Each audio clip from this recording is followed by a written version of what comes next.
Welcome to the Monday, May 27th, 2024 regular council meeting. I call the meeting to order at 1 p.m. I ask council at this time if they have any added items to the agenda. I do not see any, so we will move down to item 1B.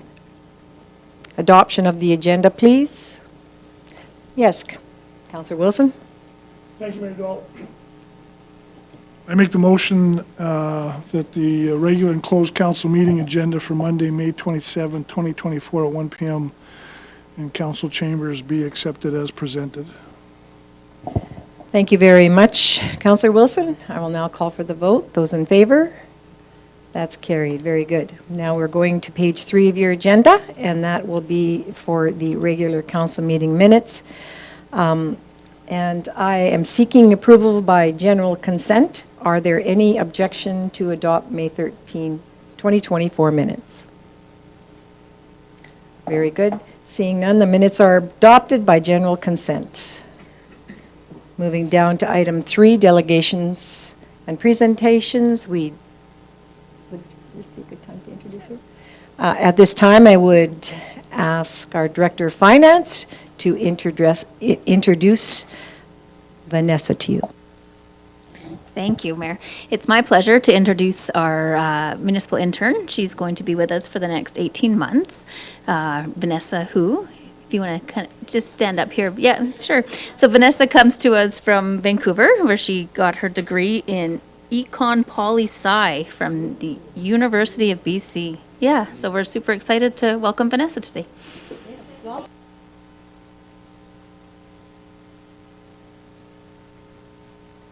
And thank you, Vanessa, for being willing to sit through our council meeting today. We appreciate that. We'll move right along then to item 4 of our agenda, bylaws. And starting on page 10, and it's the animal bylaw. Are you looking to open? Thank you. CEO Williams. Thank you, Mayor Dahl. This is back before council for the second time in a row. And as you mentioned, Director Andrew is on holidays, so I shall try to answer any questions that might come up. But if you recall last meeting, there were 2 errors identified, or omissions rather. One regarding the maximum cat and dog maximums from 6 down to 3 as the maximum, and the addition of a excess PEP permit, which has now been included, both of those items. The third thing was a new addition discussed briefly last meeting, and that was giving administration the ability to introduce incentive programs from time to time on annual licenses. So those changes have been made in the bylaw, but happy to take any other questions or if further discussion is warranted. Happy to participate. Thank you very much. I'm seeing no other further questions. I would then ask for third and final reading, please. Councillor Daly. Thank you, Mayor Dahl. I move that council give third and final reading to Animal Bylaw 2024-05 as amended. Thank you, Councillor Daly. Now I will call for the vote. Those in favor? That is carried, and thank you, CEO Williams and your staff for the time you spent with council on this bylaw. Page 44, please. Item 4B. This is bylaw 2024 land use bylaw.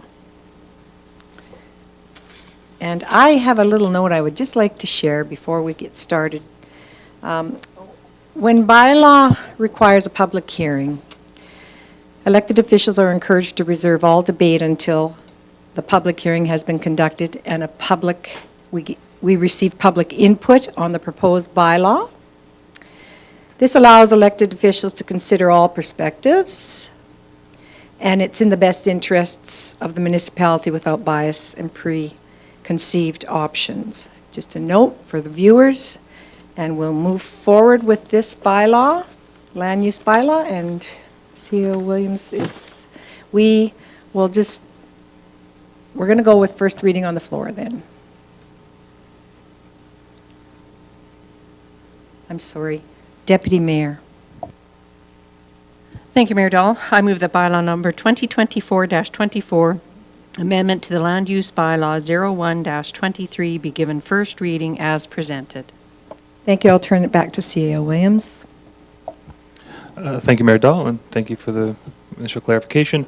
We'll invite Land Use Planner Kyle Sloan up just to introduce first reading for those at home watching, and council can vote accordingly on the motion.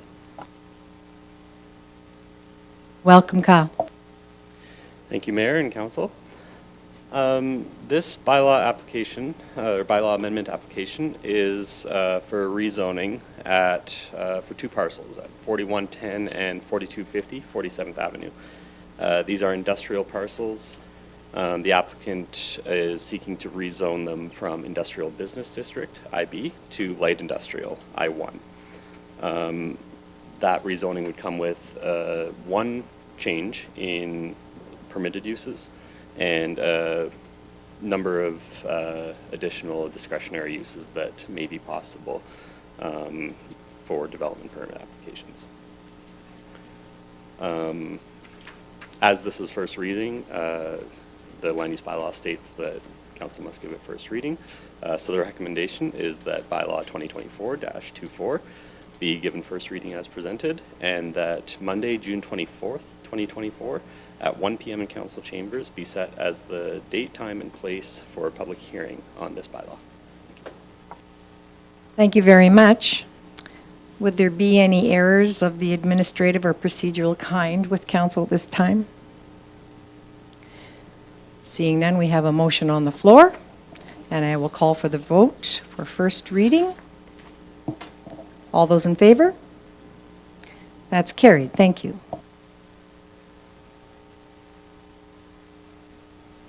Thank you, and I would also look now for a public hearing date. Councillor Ryan? Thank you, Mayor Dahl. I move that Monday, June 24th, 2024, at 1 p.m. in council chambers be set as the date, time, and place for the public hearing on bylaw 2024-24. Thank you, Councillor Ryan. I will call for the vote. Councillor Walsh? Do you have a question? I have a question, basically about process on this one. The requirement under the statutory plan says that amendment must be submitted as a formal request for proposal. So, and the idea behind that was to give the residents of the area an opportunity to see the justification for changing it, and that's not part of this request. This is, the request for the amendment along with technical information, how it conforms to the ARP's vision and objectives, or why it does not. So that would be my question on this one.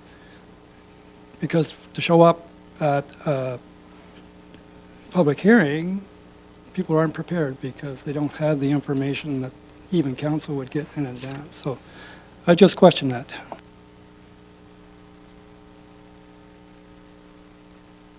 Thank you. I can, it's 5.1.5 on the statutory plan, if anybody. Okay, thank you for your comment. Would you prefer Mr. Sloan answer that, or? I'd have to check on the clause Councillor Walsh is referring to. Given that it is an applicant-driven land use bylaw amendment, is that correct, Kyle? Could it be tabled for now until we do that, or are we under the timeline to give it first reading? I don't believe there are timelines to give it first reading for these applications, not like we do with development permits where we have mandated timelines in the MGA. Okay, so if council prefers, instead of giving first reading, I'm just not in the position to speak to this ARP clause at the moment, so.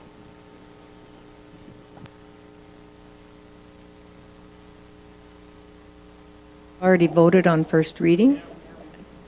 This was, we're just speaking of, we're just setting a public hearing Point of order, date. I don't think we voted on the public hearing on this, because I asked the question as soon as the motion was made. on the bylaw, not the public hearings, what Judy said. Actually, I did call the vote for the public, or for the first reading, and I did call for the vote. Is that correct? Just not the public hearing. Yes, it is. We were just working, this is strictly... Right. Your question was with regards to the public hearing, correct? Right. A public hearing is just setting a public hearing date. Okay, I am confused. I don't remember voting for this, even for the,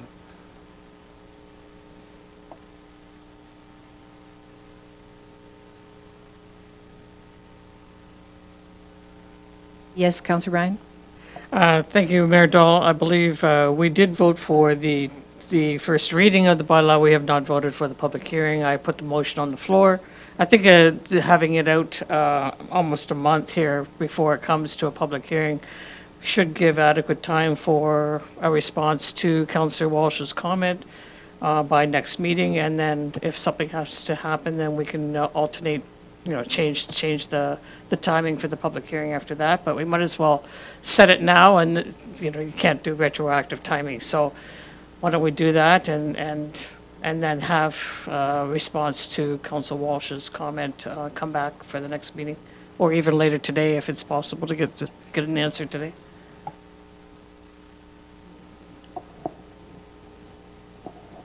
Okay, I concur with that. I would look around the council for consent on that. Okay, we will, we do have a motion on the floor then to go ahead and set the date, and I respect your comments, Councillor Walsh, and I'm sure we can work with that. I will then call the vote for the public hearing date for June 24 at this time. All those in favor? That's carried. Thank you for those comments, Councillor Walsh, and we've taken that in order. We will go now down to page 49. And this is 2024-25 and 2024-26. And Mr. Sloan? Thank you again. These bylaw amendment applications are also for a rezoning for a property that is currently in the country residential R5 district. The applicant is seeking to rezone it to medium density residential, the R3 district. This property is within the East Olds area redevelopment plan, so and which identifies it as future country residential, as remaining the same as today's zoning. So in order to rezone the property, that redevelopment plan would need to be amended as well before the land use bylaw can be amended. So the order of which, or the order of bylaws would need to be 2024-26 being amended first, and then 2024-25 being amended following that. There is no particular development related to this. The applicant is considering subdividing this land, part of the property, and finding a buyer. And he believes that it would be more saleable for development purposes as R3. So again, as an application, the land use bylaw states that first reading has to be given and a public hearing set. So the recommendation is that bylaw 2024-26 be given first reading as presented, and then bylaw 2024-25 be given first reading as presented, and that Monday, June 24th at 1 p.m.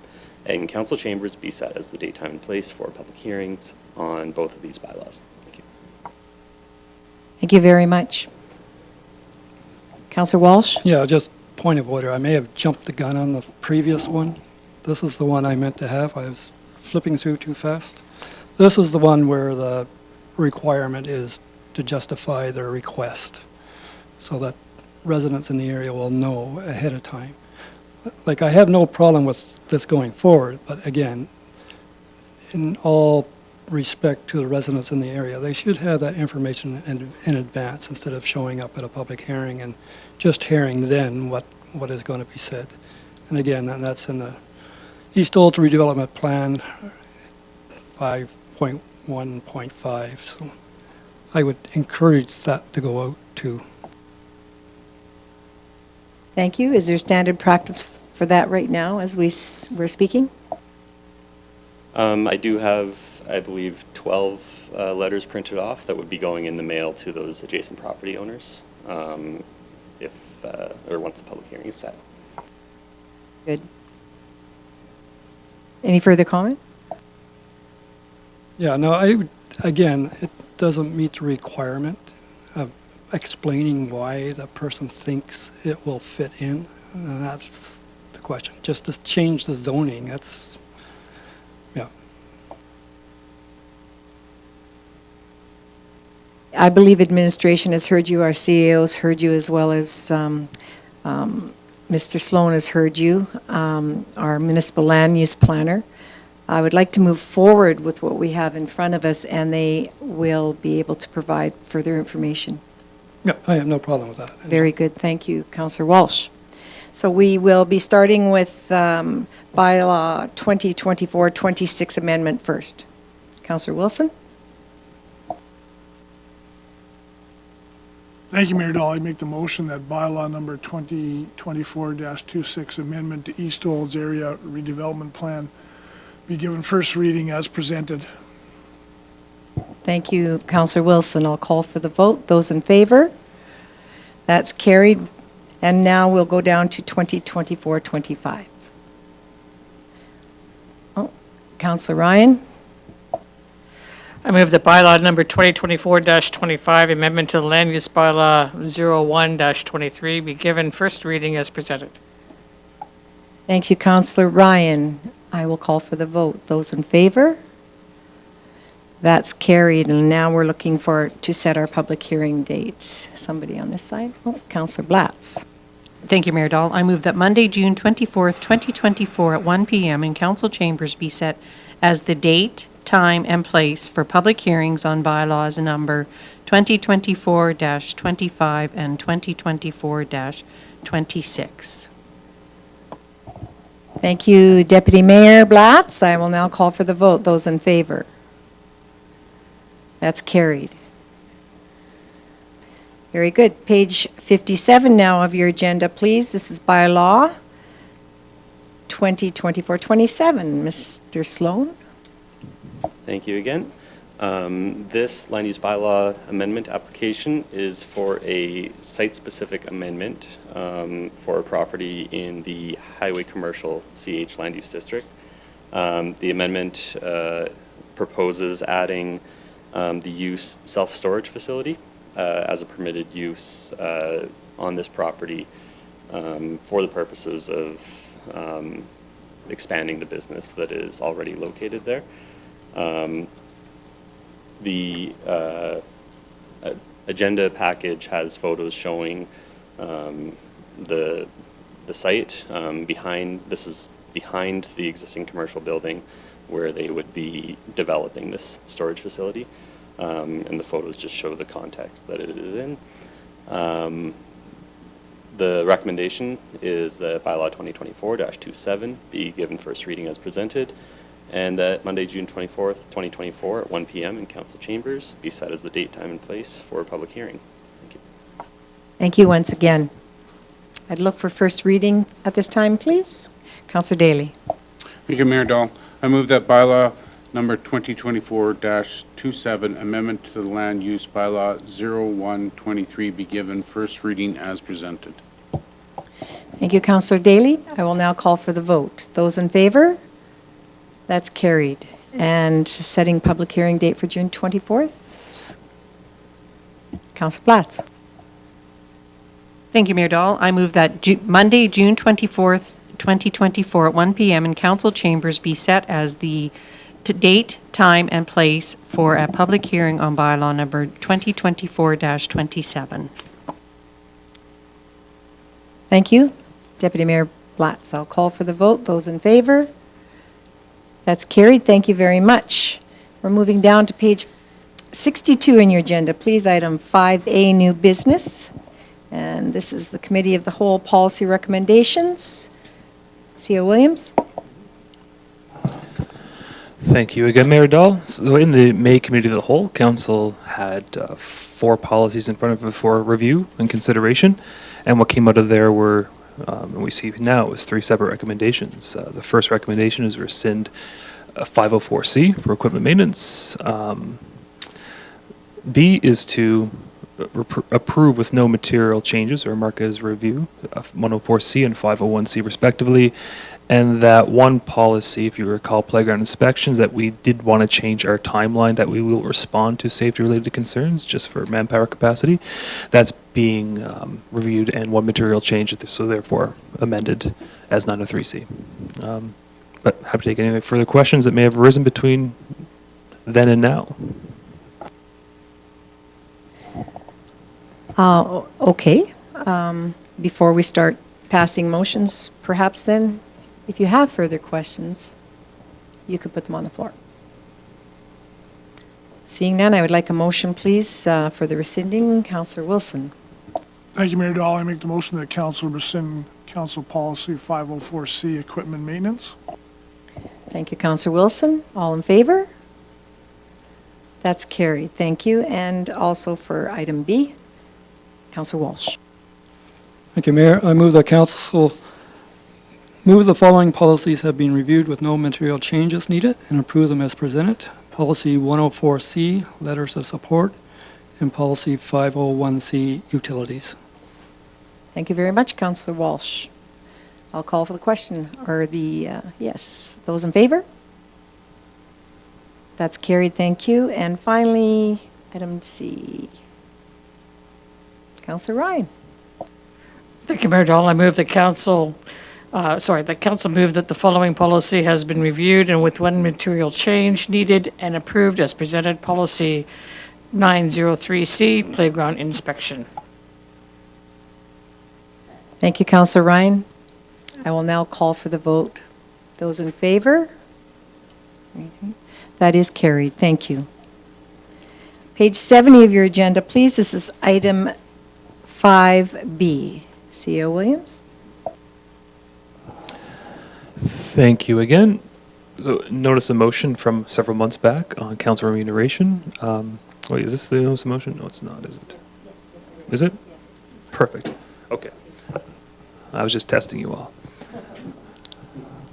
So the, fine. So the recommendation that you see on there is a bit of a cop-out. I wasn't sure how to phrase this because I don't want to be recommending either way to council which way to go.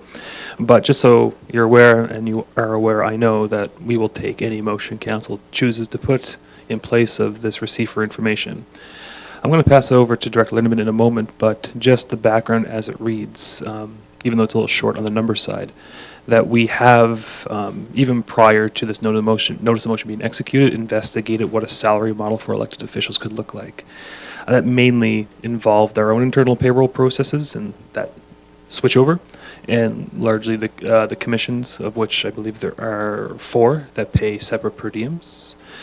And from a administrative and finance payroll point of view, we see no issues identified.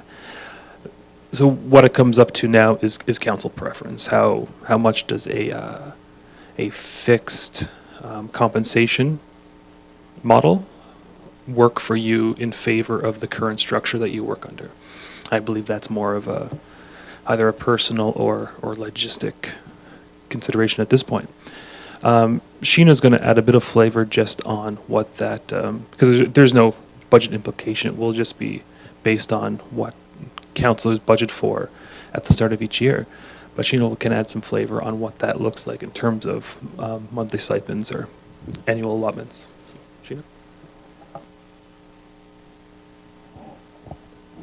Thank you. So, you kind of took my whole spiel. Yeah. So as CEO was saying, though, the thought would be that we would just take what you currently have for a budget, divide it by the 6, and that would be your annual salary now, as opposed to honorarium and a per diem. That would encompass both. So there would be no budget implication. Thank you very much.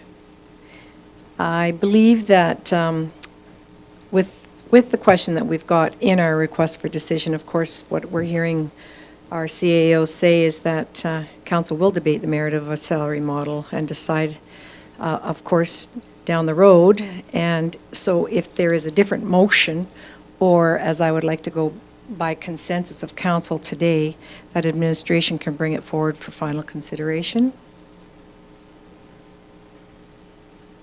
Councillor Ryan? Thank you, Mayor Dahl. Are we able to ask any questions today, or are you just looking to pass this down the road for us to debate later on? Open the floor to questions, absolutely.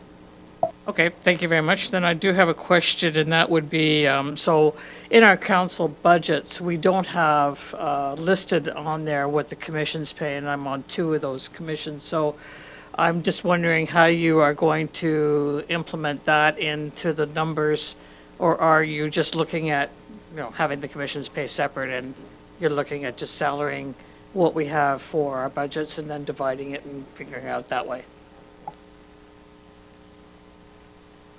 I believe the thought is that the commissions then would be included in your salary, and the commissions would just pay us, but it would be worked into the salaries presented. Supplemental then?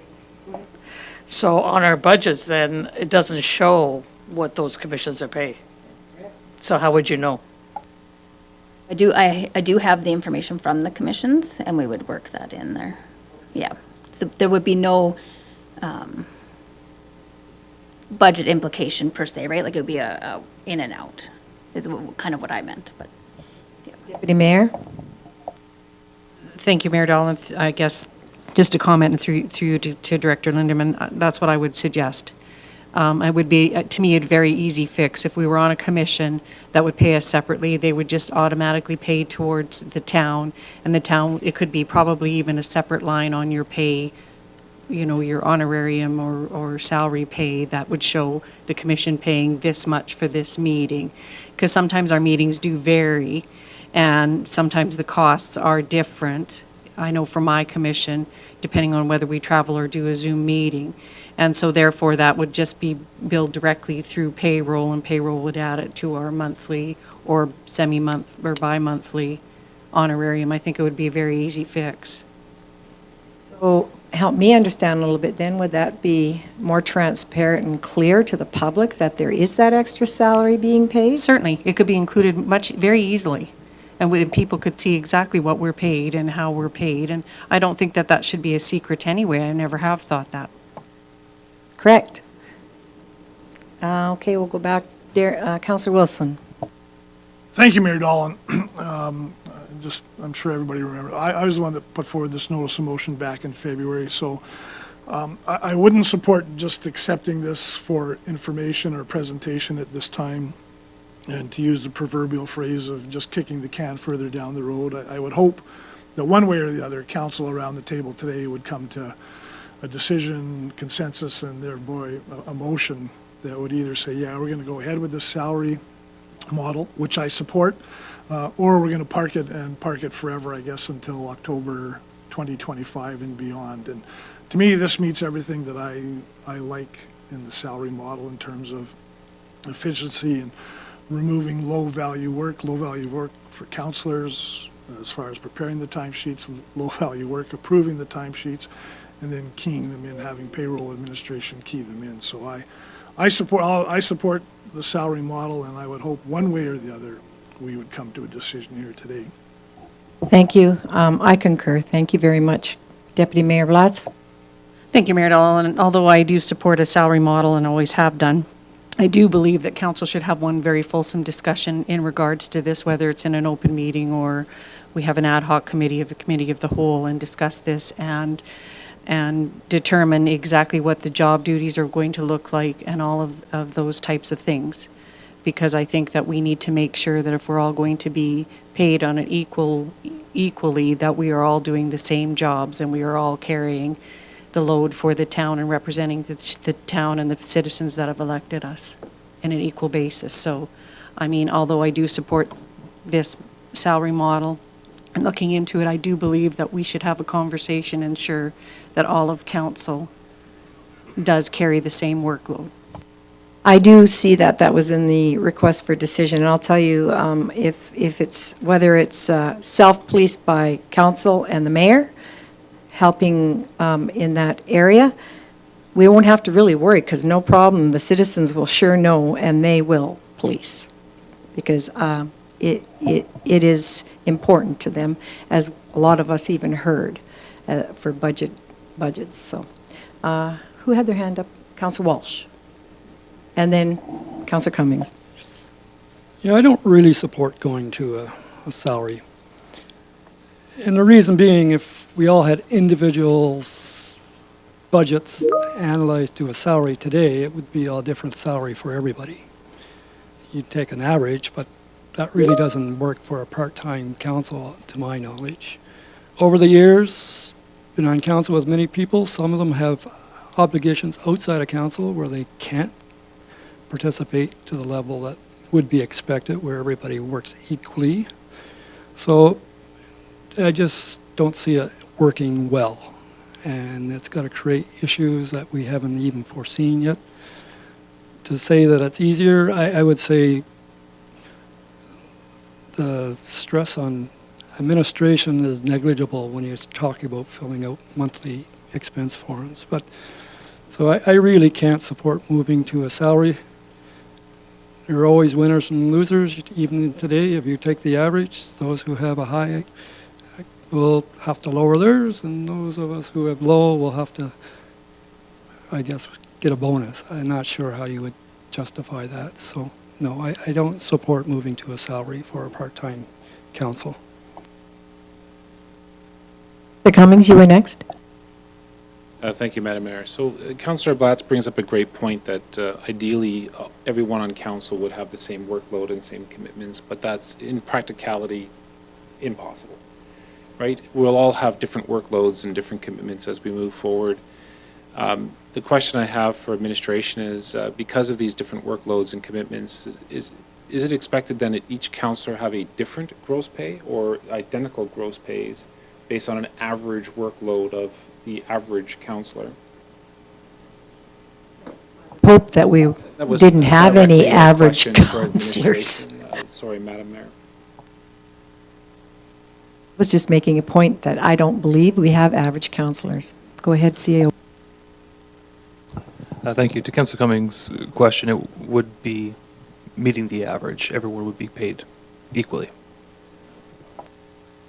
Hugh? All right, then I would agree with Councillor Walsh. Again, ideally, we would all have the same workload, but in practicality, we do not have the same workloads, nor do we have the same commitments amongst those workloads. Some of us have committees and commissions that meet 4 times a year. I'm on 2 of those that only meet 4 or 5 times a year.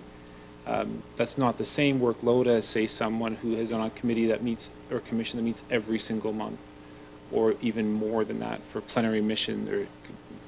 It just doesn't seem, unless you can ever meet that ideal situation where every councillor works the exact same number of hours and has the exact same commitment, I can't support an average salary for the average councillor, because as the mayor just stated, we don't have average councillors. We have very different councillors and very different individuals on this council with different workloads. I know I'm using a play on your words.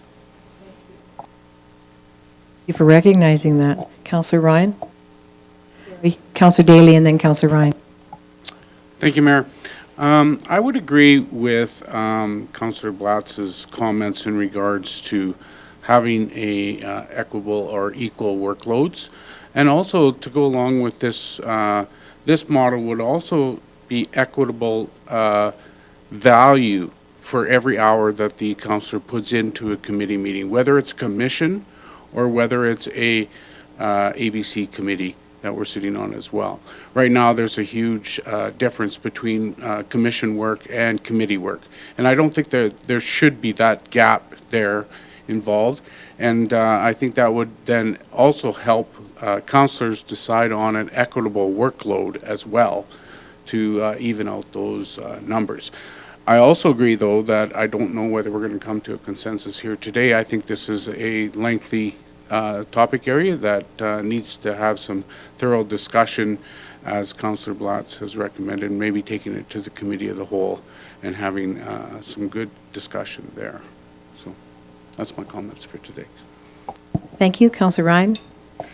Thank you very much, Mayor Dahl. I concur with what Councillor Daly had just mentioned. And some of the others ahead of him.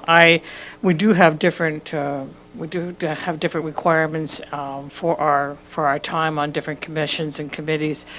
I don't have enough information here in front of me to say yes or no. I totally 100% believe in transparency, and I do think that, you know, when we post our salaries on the websites or whatever, we should include what we get paid for at the commission level. I've always said that. However, I don't have enough information. I'd like to see what everybody's salary is right now, how many hours everybody's working, because we put in how many hours we do. Some of us do a lot more hours than others. And how do we base that? How do you base it, one salary based on that fluctuation? And I agree with Councillor Walsh here. We don't all have the same opportunity to be at everything. You know, there's some people have more free time than others to be at things, and some have more time to give towards a certain committee that they're appointed to than others do. So I think we really need to have a conversation. I agree with Councillor Blatz that we need to sit down and have a conversation, and I think perhaps it needs to be, whether it's in camera, whether it's at committee of the whole, wherever it's going to be. I do think that further information needs to be. I don't have enough information in front of me today to be able to say yea or nay. Also, I want to mention, too, the fact that I don't think you could start something like this right away in the middle of a year. That would be foolhardy. And also, there are tax implications. I don't know about some of the other people that are on commissions, but I have separate tax form that comes to me from my commissions, and how does that balance out at the end of the year when you're on salary? So there is some other things that we have to think about before we just jump on into this. Walsh? This may be a bit tongue-in-cheek, but if you want to solve the commission issue, just make the per diems higher than the commission pay, and if you like the counties, don't take it, because it's a lower pay, and they pay that difference to the county. So, just a thought. And we have some speakers that would like to speak first. Before we move on, though, I just wanted to say that I have no problem with higher or lower pay. That's not relevant to me. It's the fact that, you know, the commission's pay, it's not shown on when we post our salaries or what we're getting, and so it should be posted as well. So, Absolutely agree. And when, who was just talking, there was somebody talking with regards to some of your comments. I just wanted to add one thing, and CEO Williams will speak. The salary model, in my opinion, the way I'm looking at it is we are looking for our future elected officials. And our future elected officials seem to be interested we're not going to worry about ages of any sort, but to get that collective thought for the future and the willingness from the younger generation. I've talked to a couple, and they've said they'd prefer a salaried model, because then they're guaranteed that they know what they're doing and they don't have to, it's just much easier for their life and their family. That's what I've heard. Go ahead, CEO Williams. Thank you, Mayor Dahl. And to my introductory remarks, this is perhaps the fault of us not having clear recommendations in here. This is not for a decision today. I'm hoping what council sees in front of you today kind of frames the issue.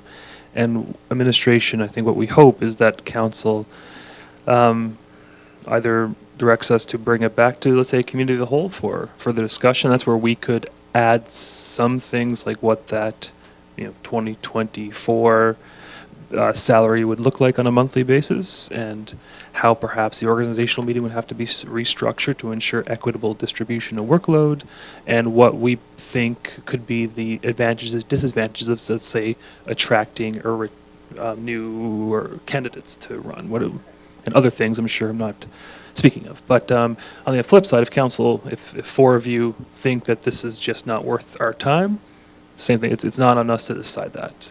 We're happy to take that as well. So I think if I had to recommend to you, if, for example, Councilor Wilson wants to put on the floor to say that administration bring this back to the next committee of the whole meeting for further discussion and vote on it that way, because obviously if we can get down the rabbit hole here with a lot of what ifs, but if you can defeat it or accept it in that manner. Thank you, CO Williams, and I'll ask Councillor Wilson his thought.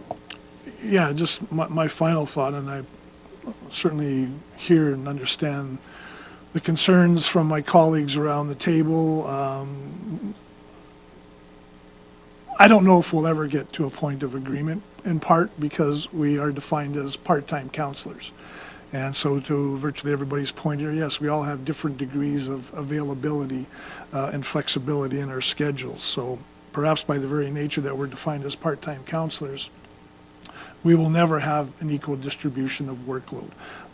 My final comment is, and I certainly don't have an issue putting a motion to bring it back to a future COTW meeting, but it's to be open-minded. We ask and have asked our residents, our taxpayers, to take on a lot of change, certainly in this last year, year and a half, and to be open to that change. And change is always difficult. And to me, here's an opportunity for council to look at a change and think, not so much outside the box, but a different way of doing things. And it may not work. And will we have an answer to every question? I'm not sure. But we're not talking, well, I won't even talk about the dollars involved. They will be flat and consistent with our budget now.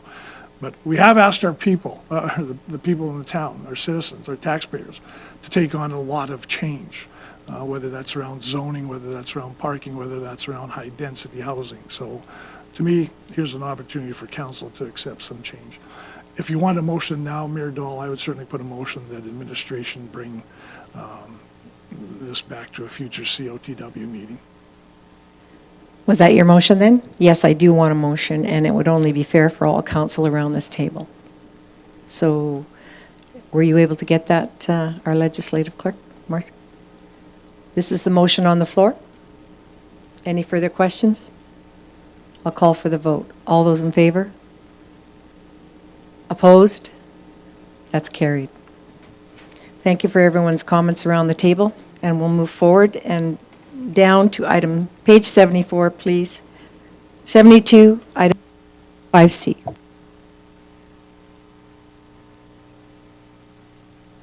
And this is with regards to provincial downloading. And if the viewers, just out of curiosity, if the viewers are interested in moving further on trying to understand there's provincial downloading request for decision, I encourage you to read the page 73 of your agenda. Our recent Coffee with Council sessions held Thursday, May 23rd, with community included many questions in these areas, and I believe you would find it very valuable. I'm looking for a motion, please.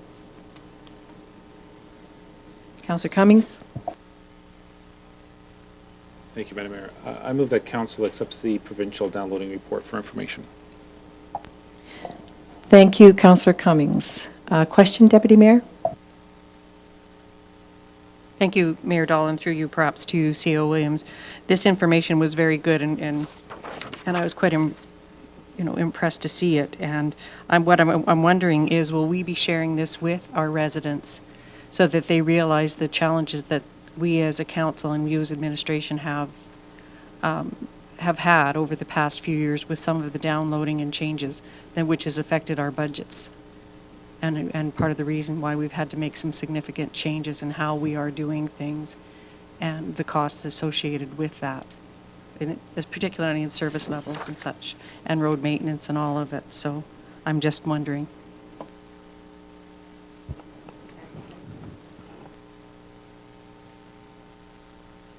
Thank you very much. I was just going to ask, for clarity's sake, for sharing other than the council agenda, are you looking for it to go Perhaps communications? Communications. Sorry, I should have been clearer. My apologies. Yes, thank you for the question. So in addition to what council sees in its agenda, the June 15th corporate report, which is the working title, hopefully gets something that sounds a bit less bureaucratic by then, will have a section devoted to that. And perhaps Sheena has further color to add as well, but this is certainly, I would say, when you combine carbon tax with what you see here, this is the majority of the reasons we face the financial issues at the moment. But Director Lindeman, do you have more to add on this topic? No? Okay, perfect. The comment from Director of Finance at this time. And once again, I trust that you all would be able to find a little time. I know it's pretty tiny on our screen here, but if you could find the time to read that, I believe you would find a lot of answers to your questions that we've been receiving constantly. So we have a Councillor Ryan? Councillor Walsh? Yeah, I just noticed under the carbon tax, fuel dollars are unavailable. I think I can share the co-ops, what they've had to pay Ottawa in the past few years since the carbon tax. It's $6 million. That's just one local organization that sent money to Ottawa through the carbon tax. Thank you for sharing that. It's good for everyone to hear the same thing. Councillor Ryan? Thank you very much, Mayor Dahl. And I just want to go further on to what Councillor Blatt said with regards to communication and ask a question if we're communicating this to our MLA as well, to show that how much of an effect it is having on our community.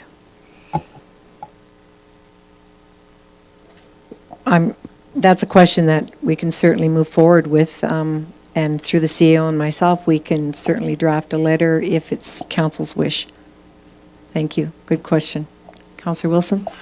Thank you, Mayor Dahl, and just through you to the CAO, I'd ask them to do some navel gazing here, and given these numbers and the fact that they don't even, they don't include, I don't believe, the loss of Sundial and that impact on our taxes. So we've got a perfect storm brewing within our municipality, like a lot of municipalities. AB Munis has said all 300-plus municipalities need $1.7 billion. We've been given $700 million by the provincial government. Just wondering, CAO, what's the future of municipal finance and public finance going forward? Because we're on the cusp, if not already, right in the middle of a perfect storm. We've got service levels being reduced. We've got taxes going up. We're getting hit left, right, and center. Welcome, Vanessa. Thank you for the question, Councillor Wilson. I think the perfect storm analogy is very apt. To blame the provincial government solely for all of our financial woes obviously is not fair nor accurate. But since 2019, I give the start of the current party in power, we'd be remiss and totally inaccurate if we didn't point out the fact that this government has been not just downloading services responsibilities onto local governments, but also at the same time cutting the funding that we've been afforded for decades now to take care of our infrastructure at the time when our infrastructure needs it the most. If much of, for example, our sanitary water infrastructure across the province was built in the same kind of 15, 20-year time frame, largely, and Olt is no exception to that, and it's coming due on that 50 to 70-year life cycle right now. But the future's bleak without any significant either revenue tools given to us, which we don't have right now, or reinstatement of funding that was cut, or the retaking of services such as RCMP costs, or paying their own property taxes, or not passing on more responsibility with housing to us, is all things that would have to happen for us to have any light at the end of the tunnel. What the province is doing right now, I don't know why. I wouldn't speculate, but we haven't seen the end of the pain this is going to cause. It's significant, and it's going to be the ruin of many municipalities if something doesn't change. I have a crystal ball for you, but I sure am going to get one. Go ahead, Counselor Wilson. Thank you, Mayor Dahl, and thank you, CAO, for that response. And yeah, no, it frames well, because we're just on the cusp of heading into our 2025 budget cycle with council administration, so it frames well and sets the table for our residents and taxpayers, perhaps as the future and look ahead just in the next 12 to 15 months. So thanks for that clear picture. Thank you. Now, we do have a motion on the floor from Counselor Cummings. Is there any further questions? Thank you. Seeing none, then I'll call for the vote. Those in favor? That's carried. Very good. We will move down now to page 74 of our agenda, please. Item 5D, and this is the 2024 capital budget adjustments. Are we going straight to Director Linderman? Thank you. Thank you again, Mayor Dahl, and I'll try not to steal all of Sheena's thunder nor verbiage right now, but as was introduced previously, the current capital budget largely consists of water loss and I&I mitigation efforts.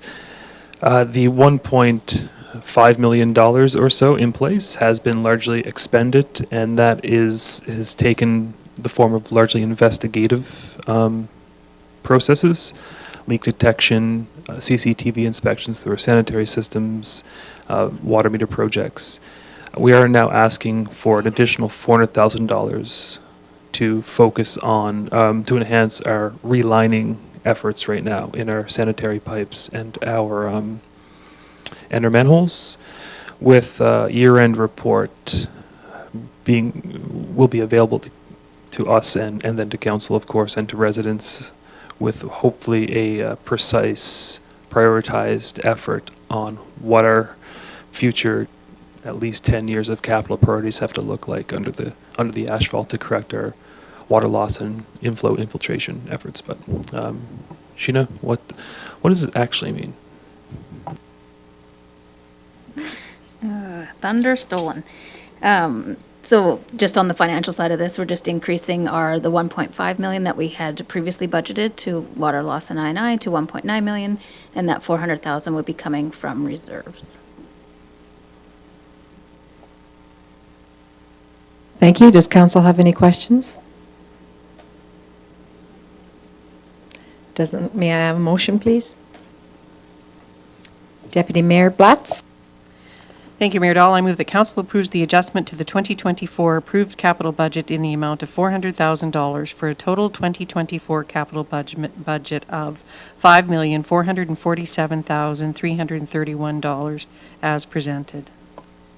Thank you, and to CEO Williams and his staff and Director Linderman, thank you for keeping council apprised and the public, and you've been very good at updating us very closely on this issue. Question, Councillor Cummings, did you have one too? Yes. Sorry. Yes, thanks for letting me have a question here. Just to administration here in an anecdotal way, I'm sure nobody has the actual information available. To your recollection, since you've been the Director of Finance, has there been a year where we haven't had additional funding requests for capital repairs or like that, to your knowledge in general?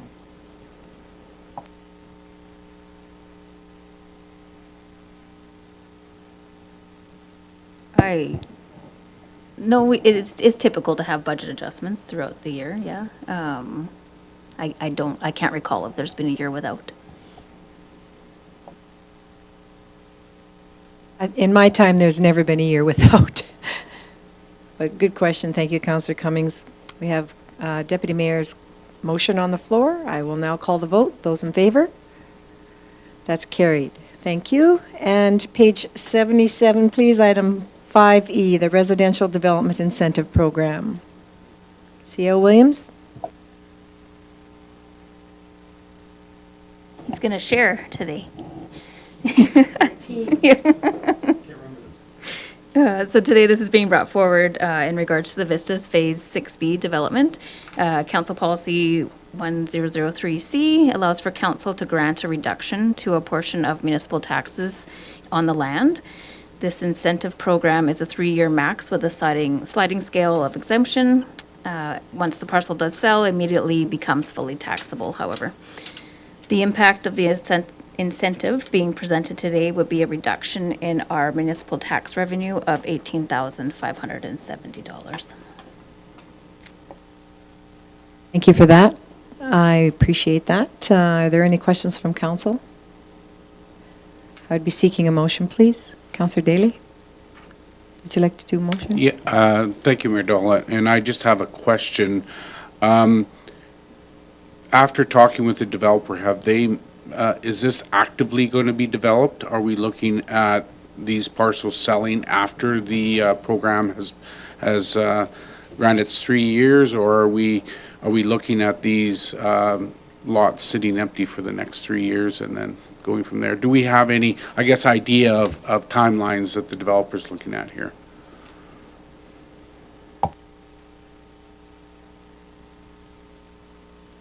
I'll take that one. Thank you, Councillor Daly.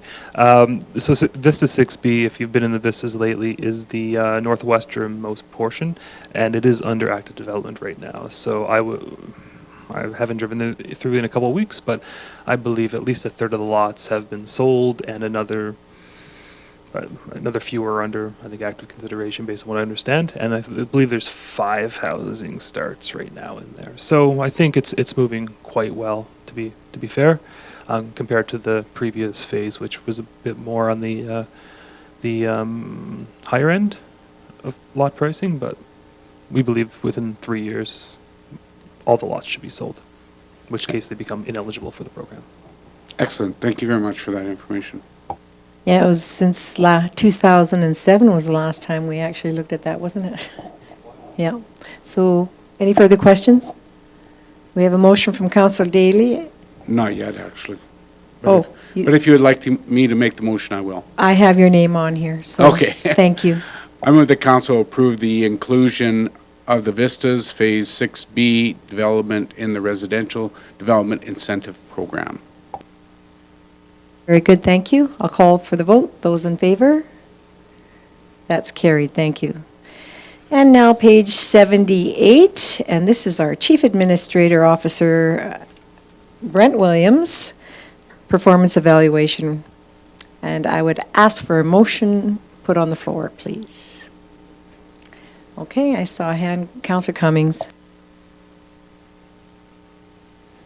So I just read here there. Be it resolved that council conducted the annual evaluation of the Town of Old's Chief Administrative Officer in May of 2024 in accordance with Section 205(1) of the Municipal Government Act, and further that council approve the 2023-2024 performance evaluation for Mr. Brent Williams, the CAO. And the prefix is for this to be approved. Thank you very much. Any further questions? First of all, on behalf of council and your staff, I'm going to say, because you have done a very good and faithful job over the past year, and I'm very happy to have this come to the table today. So congratulations, Mr. Williams.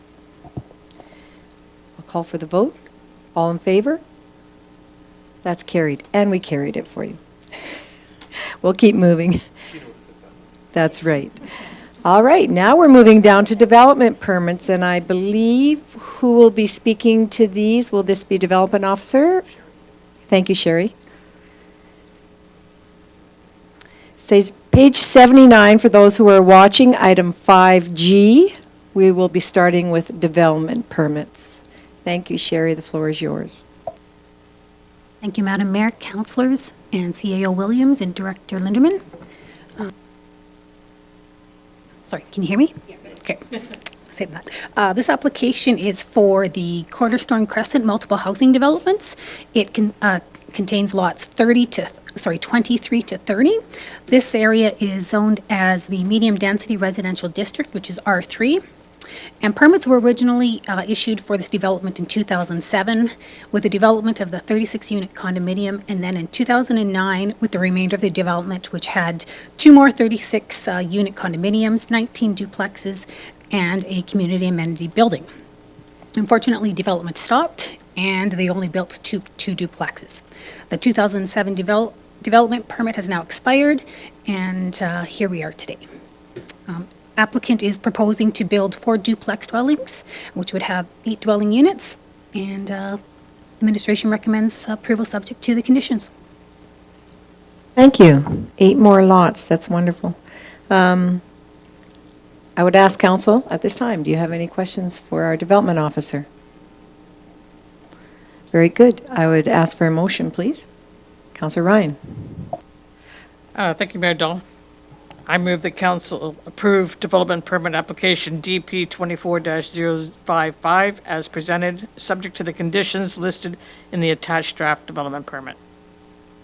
Thank you. I will call for the vote. Those in favor? That's carried.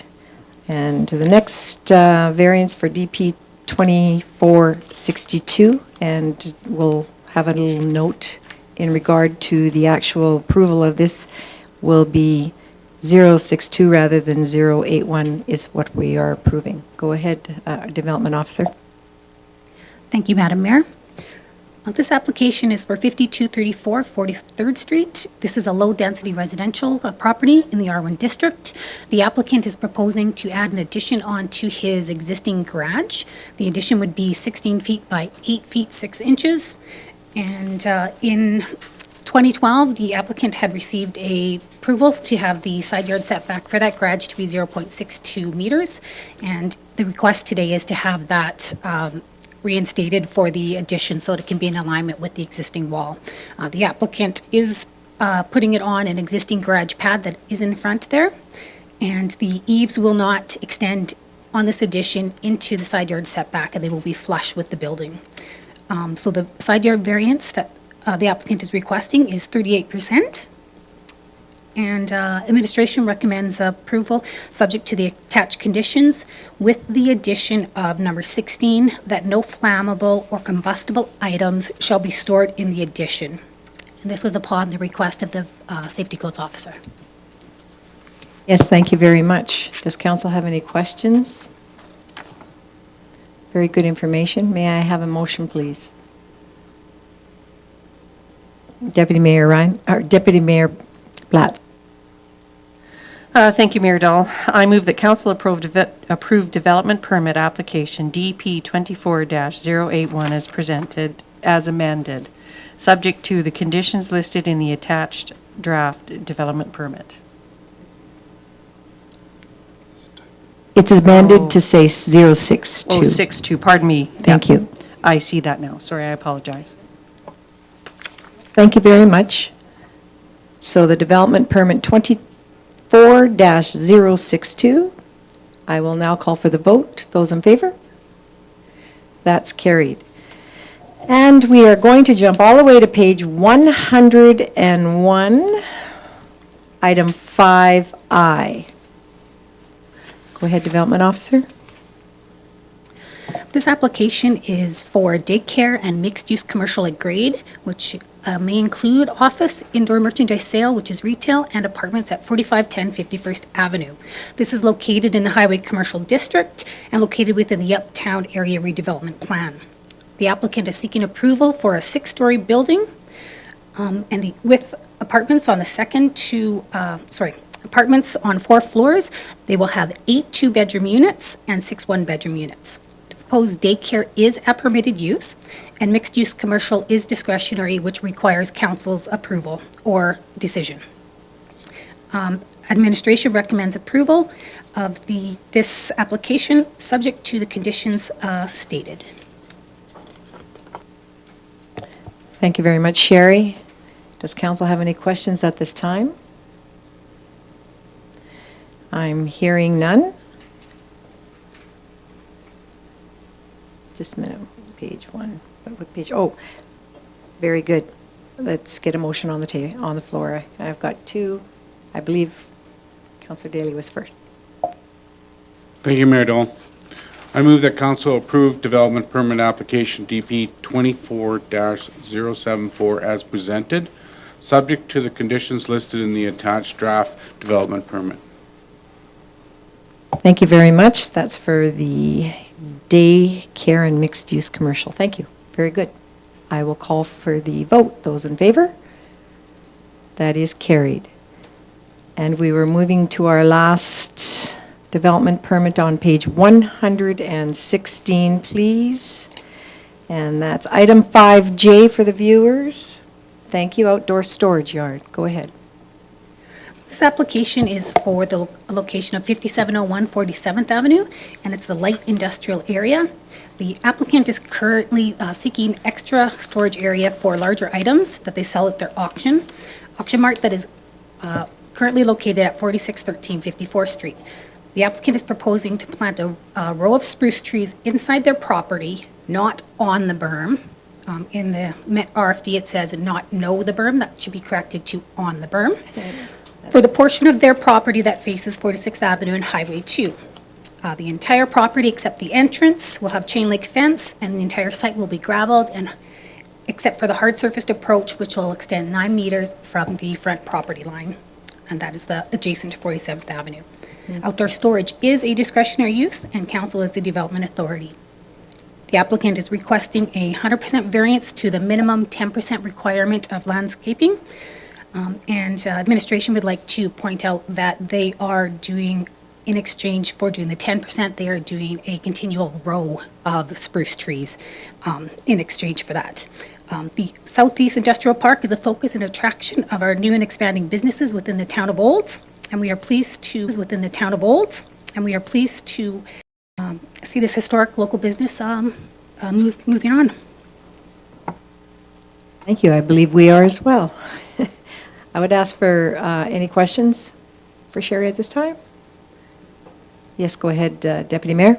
Thank you, Mayor Dolan, through you to Sherry. I didn't see anywhere, and unless I missed it in here,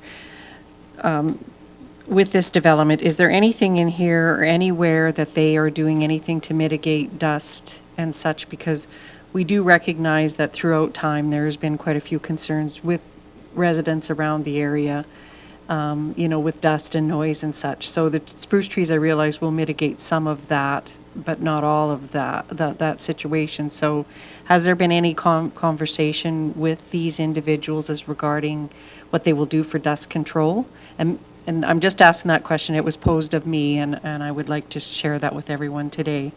I approve the development. That's not an issue. I just wonder if there's been that conversation with these individuals. I think it's a valid conversation because I have residents that live along that area that constantly, yearly, annually bring that up. Oh, C.O. Williams? Yeah, I'll take this one, Sherry.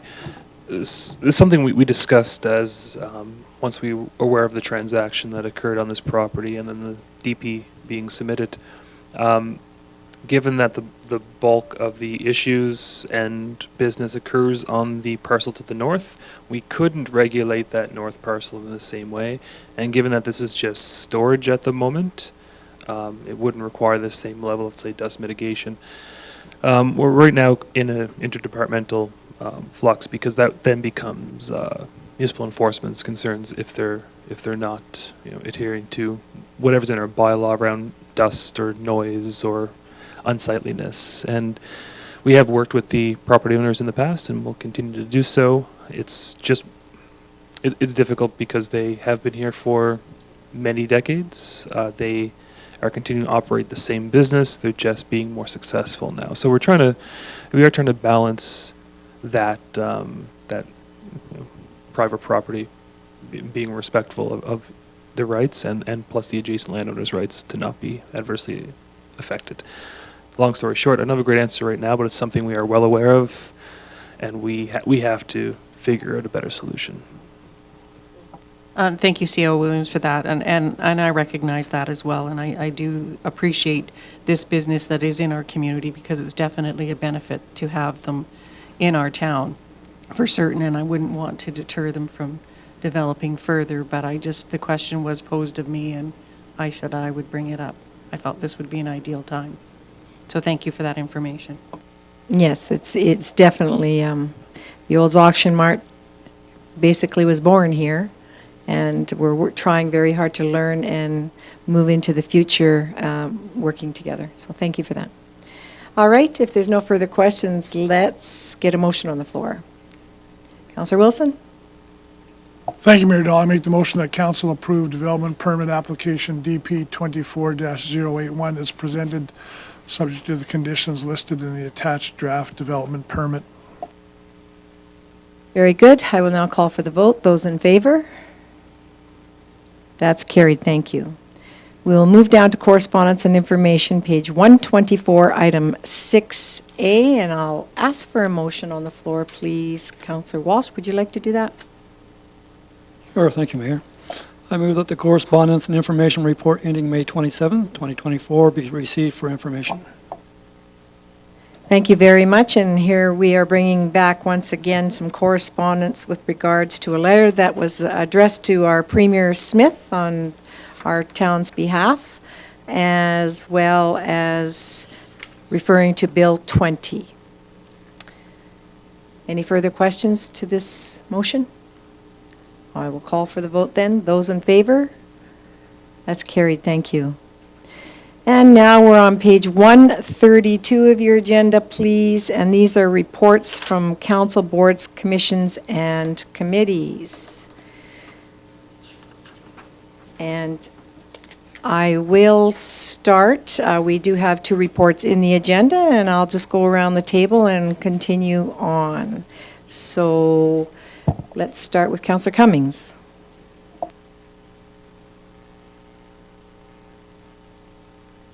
Thank you, Madam Mayor. So other than the regular council meetings and attendances there, we did have our a coffee with council event there this week.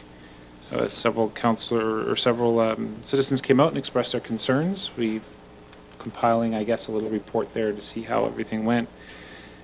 We participated in that Let's Talk About It event put on by the YES program early in May. And of course, Bill 20's webinar through Alberta municipalities was an interesting conversation. I did get an opportunity with the chamber to go to an event this past week hosted by the Alberta Chamber of Commerce and the Red Deer Chamber of Commerce, where we discussed a lot of things about the concerns businesses are having throughout the province that are very similar here to Olds, the homelessness issues. Of course, infrastructure was another big issue, crime and whatnot. I did learn one rather interesting fact about our chamber in comparison to most of the other chambers in the entire province, and that we're one of the only chambers that has a voting member of council on the chamber board of directors. Most do not have a member of the council on their chambers, and those that do have one that just sits there and keeps quiet and isn't allowed to talk. So it was very odd. Most of the members that I spoke to had a very odd look on their face when our chamber shared that information that we had a voting member on it. It goes to show how our chamber works really well with our council, and our council works really well with the chamber in a very cooperative manner, where the impression I got from most of the other chambers was it's very adversarial and not necessarily a cooperative organization with municipalities. So that was a good point, I think, that needed to be made for us. We did go also to the Red Deer River Municipal User Group event, where we discussed a lot of Bill 21, which is changes to the Emergency Act that were made in preparation for the potential of having our severe drought coming in this year, giving a lot more power and streamlining the processes for declaring an emergency state because of drought, and how water can then be transferred from one water license to another water license and from one location to another location. I think we have talked about that in the past a couple of times, but it is still on the top of pretty much every government agency's mind about water and how that moves along.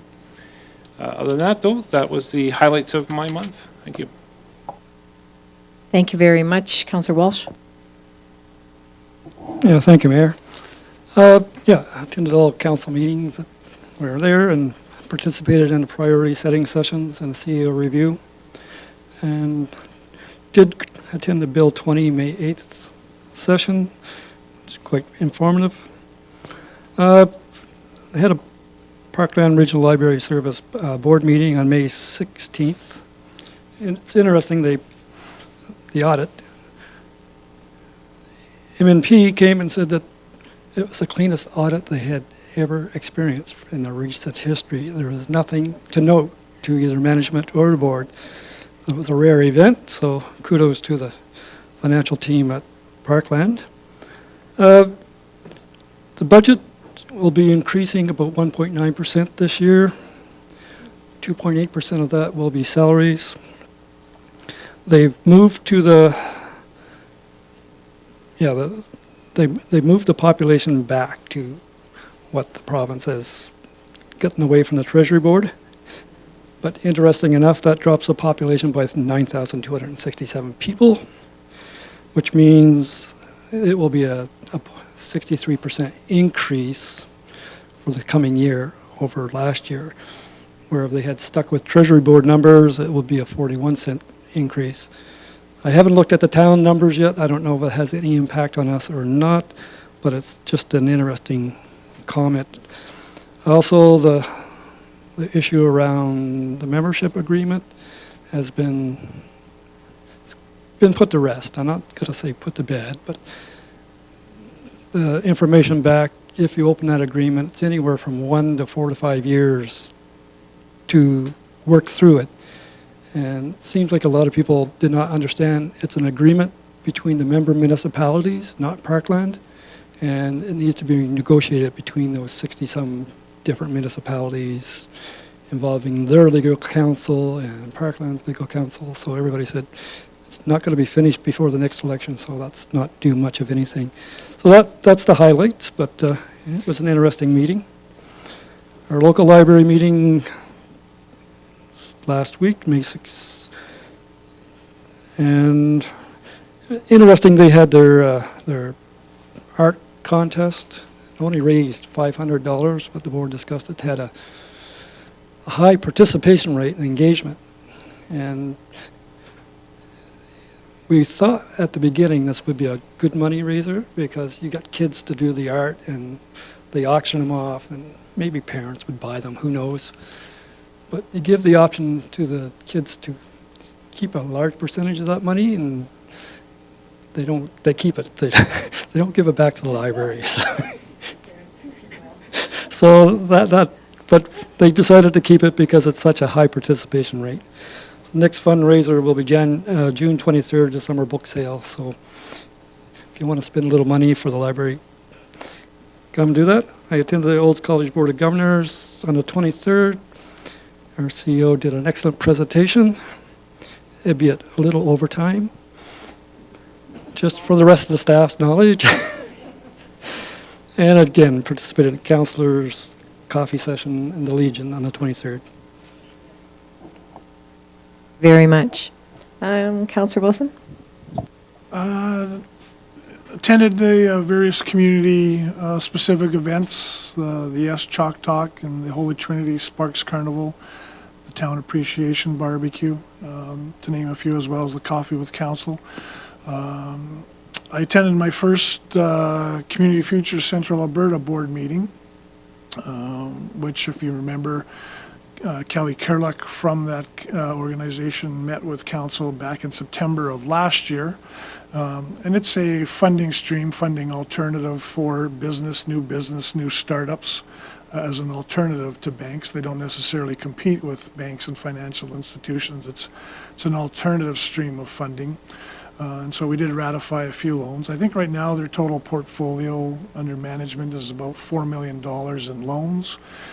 And they've got several initiatives underway,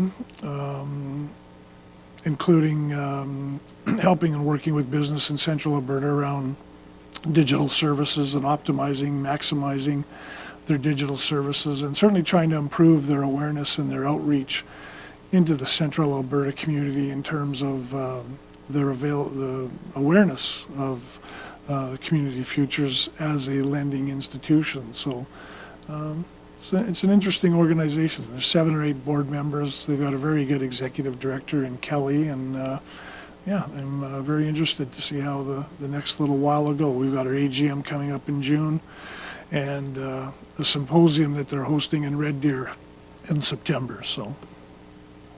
Thank you. I'm going to backtrack. Thank you very much. Before we continue around the table, there was a question from Deputy Mayor and then again from Councillor Walsh. Actually, I had no question. I had 2 things to add to my report, if I might be given the opportunity. Absolutely. First and foremost, for all of council here, we have been invited to a open house with the Mountain View Regional Water Commission on June 19th from 6 to 7 p.m. So there will be a barbecue, so you can tour the plant. And the second thing that I wanted to add, that I attended the spring fleeing at the Olds Museum Saturday morning on behalf of the mayor, and it was the 50th anniversary of the museum, and they opened the time capsule that had been sealed 40 years ago in 1984, and I was given the opportunity to remove the first item from the time capsule, and that was actually the community directory for the town of Olds in 1984. So it was quite interesting, but included in that was, other than a lot of good information and some good photographs, also a tie that the mayor of the day, Mayor Bob Armstrong, wore, and was included in that time capsule. So it was very interesting to see what was inside of that item. So it was a lot of fun. So thank you for that. Absolutely welcome. Thank you. Councillor Walsh? No, I thought I'd just update and enlighten Councillor Cummings why we have a voting member on the Chamber of Commerce. In the early 90s, there was no Chamber of Commerce in Olds, and at the time that council of the day, I think Mr. Armstrong may have been there, had said we need a Chamber of Commerce. They put up $10,000 to get one started with the stipulation that they would have a member on the board. So that's not a time capsule, but it will help understand why we have a voting member on the board. Absolutely. That's great. It's good to put these things all together, for sure. You were all done, Councillor Wilson? Yes. Okay, go ahead, Councillor Ryan. Thank you, Mayor Dolan. Of course, my report's inside, but I did want to bring one item to council's attention. That was during my infrastructure committee meeting, we talked about the summer leadership caucus that we're going to coming up in June. They asked for municipalities to present the communities with examples of work that have been put on hold due to lack of funding from the provincial government. And they'd asked for one example from every community, and I said I could probably provide more than just one. So I thought it would be interesting for council to be aware of that and for us to provide them with that kind of information. So, thank you. That's it. Very good. That's an interesting comment, but thank you very much, and I'm sure we can follow up with that. Councillor Daly? Thank you, Mayor Dahl. I've submitted a written report to our legislative clerk to be included in the minutes of my report ending May 27th. And so just some of the highlights of this report would be the attendance at the Volunteer Appreciation Dinner. Very well put together event, great entertainment, and I think it really showed appreciation of our number of volunteers that we have in the community and value their time that they commit as well to all the worthwhile causes.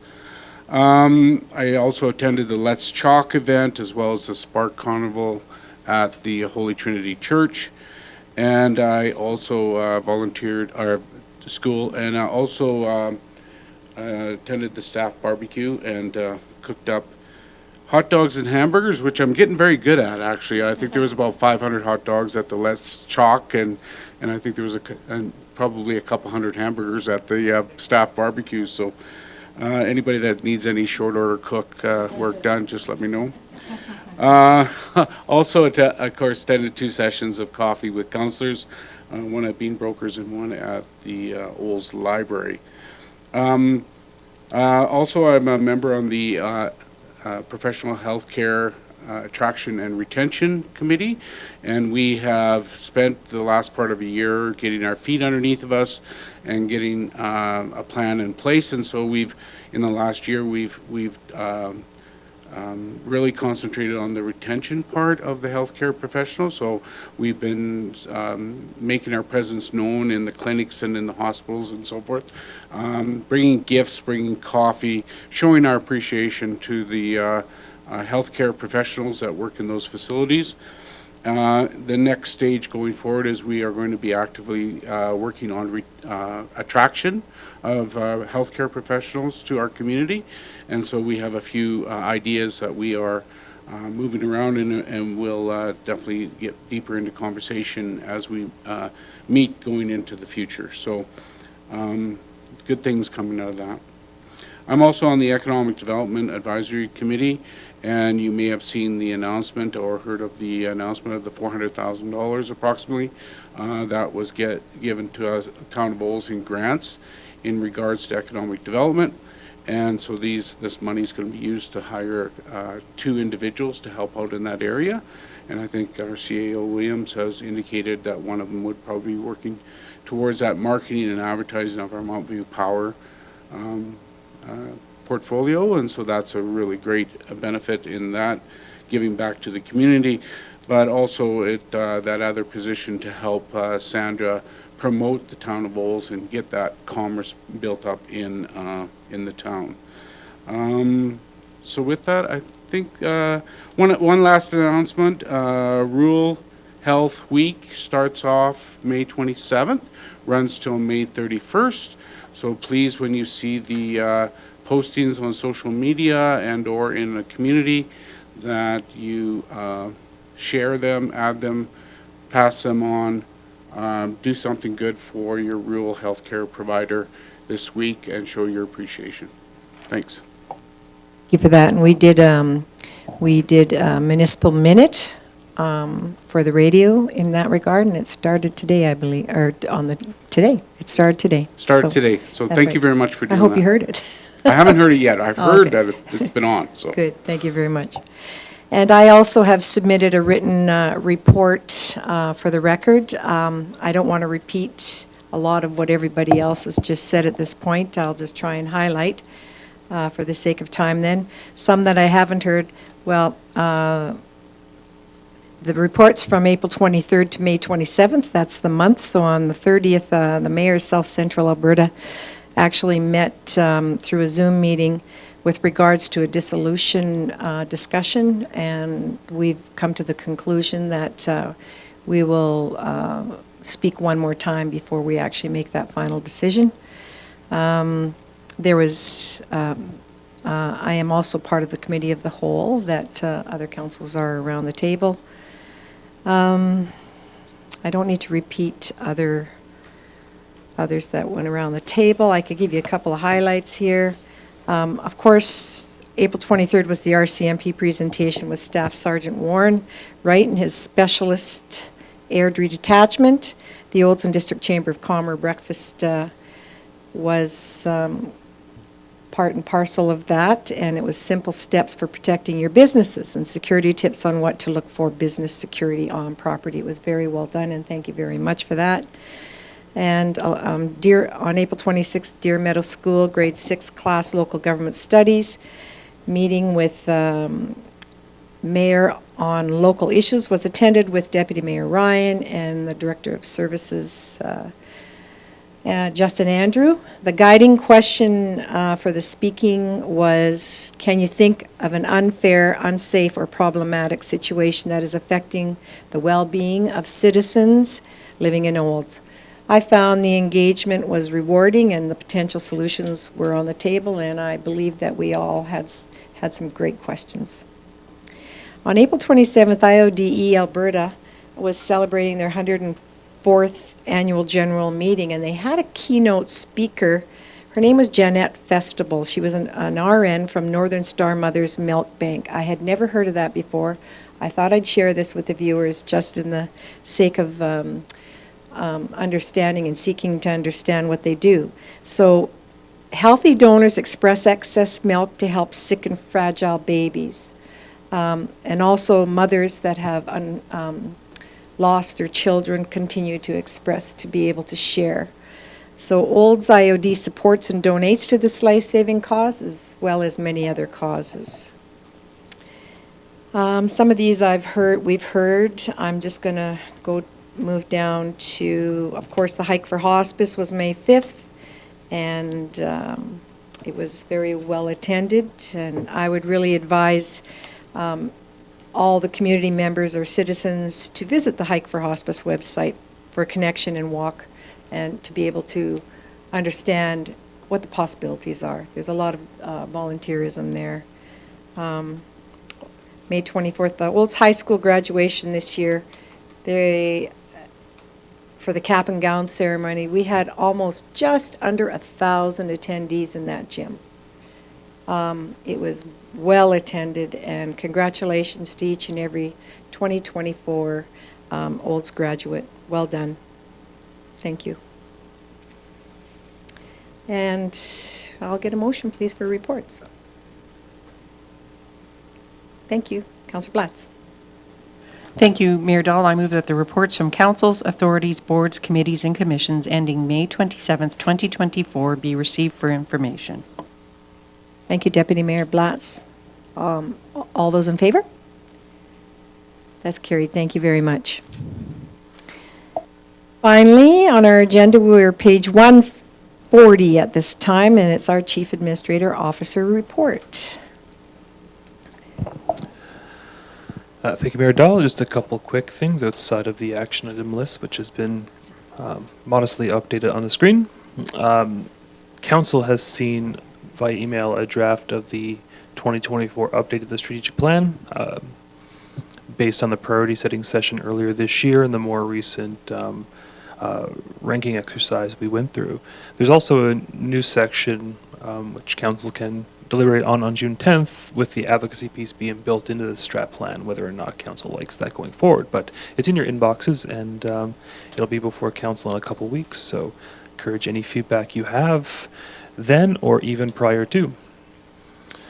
I did just close the window I was looking for, but Alberta Transportation did send us a note on Highway 2A resurfacing. That is about 20 kilometers roughly from the town of Bowden to the roundabout just on the south side of town on 2A, and that project is kicking off July 15th to 16th. They hope to have the Olds portion begun in that realm. So, and completion timeline is anytime before September 1st is when Olds College gets back into session, along with the high school. So, weather dependent, of course, but mid-July we should see crews in the area fixing that piece of road. And last, just a quick comment. We have now either completed or started all the new solid waste management initiatives for this year. This weekend was the pop-up transfer station that ran from Thursday to Saturday. We had roughly 175 households sign up for it. Myself being there anecdotally, it was well used, and we hopefully get good feedback from both residents, council, and our own tracking we did on tonnages. The branch dump has been open for a few weeks now, accepting mostly branches, leaves, and other yard waste, not grass clippings though, which I'll talk about in 1 second. That is going slower than expected, very little uptake at the moment, based on the 3-day schedule. So Director Pedro and I will be discussing perhaps reducing those either opening hours and or the days at the moment if usage doesn't occur. We are expecting, of course, that fall utilization to pick up once the leaves start falling, but for now it seems to be not that in demand. And then we are still getting questions on grass clippings, what to do with them. So obviously people who mow their lawns and do not wish to leave the grass clippings on the lawns, we do have the weekly green bin pickup. Those can be disposed of in the regular garbage if they're mixed with municipal waste, general black bin waste, for example, and the landfill will accept it. They will not accept grass clippings just as a separate bag. That goes against their license. However, we do encourage residents to just leave the grass clippings on their lawns, which does promote moisture retention in soil. So that is not an answer a lot of people like to hear who either don't have the equipment or don't like the look of such grass clippings on their lawns. But I believe that's the direction we're going in, and so far it has been fairly minimal in the grand scheme of things that most people have adapted, or the the current service increase in those residential green bins moving to weekly have sufficed for the majority of homeowners. So I believe that's all for my open session report. Happy to take any questions on that before we move into closed session. I have to share some information with regards to the grass clippings because there's a lot of talk. Of course, you are aware as well as all the council around the table, but in the senior world, a lot of them are going back from asking, what did you do when you were a child? How did your parents get rid of their grass? We certainly didn't have this system then. And they all kind of looked at me like, I suppose that's true. But it is a hard area to handle as far as where we are today because it is new, and thank you everyone for your patience. At this time, CEO Williams is looking to go into a closed session.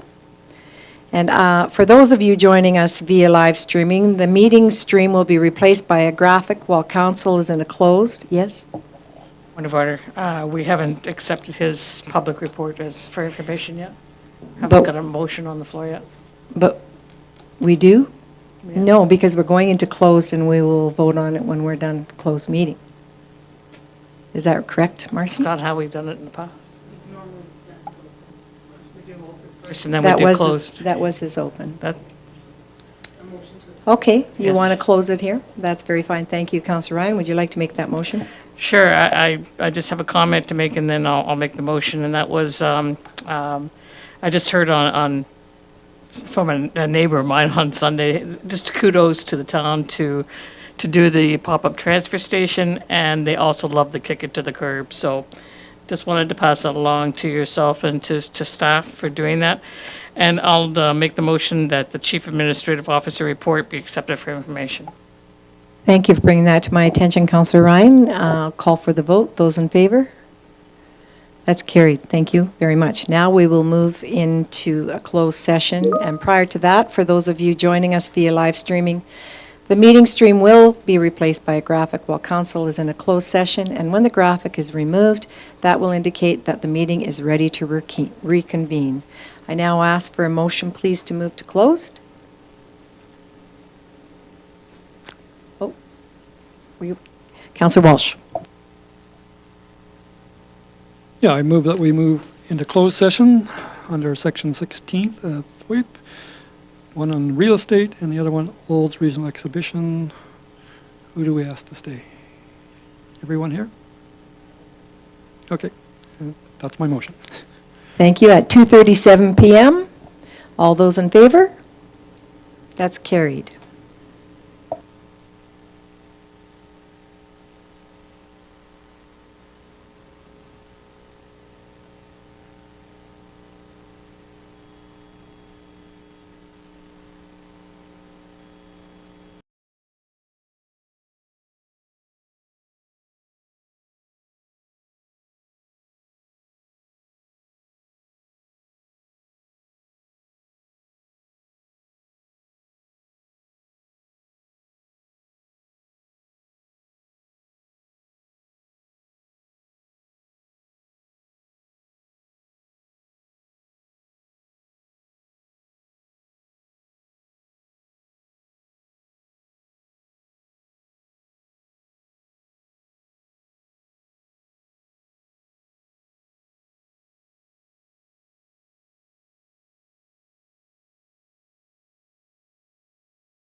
Welcome back, and thank you very much for your patience. We have now reconvened to regular council meeting, and we are in our Rise and Report portion of our agenda. I would ask Deputy Mayor Blatz. Thank you, Mayor Dahl. I move that council accept the CAO update for real estate for information. Thank you, Deputy Mayor Blatz. I will now call for the vote. Those in favor? That's carried. And I will call on Councillor Walsh. Thank you, Mayor. I move that council appoint the mayor to represent the town of Olds on the Olds Regional Exhibition Vision 250 Committee, and further that Councillor Daly to serve as an alternate. Thank you, Councillor Walsh. I will now call for the vote. Those in favor? That's carried. And I would ask if there's any objection to adjourn the council meeting at 3:49 p.m. No objection. Meeting is closed. Thank you very much.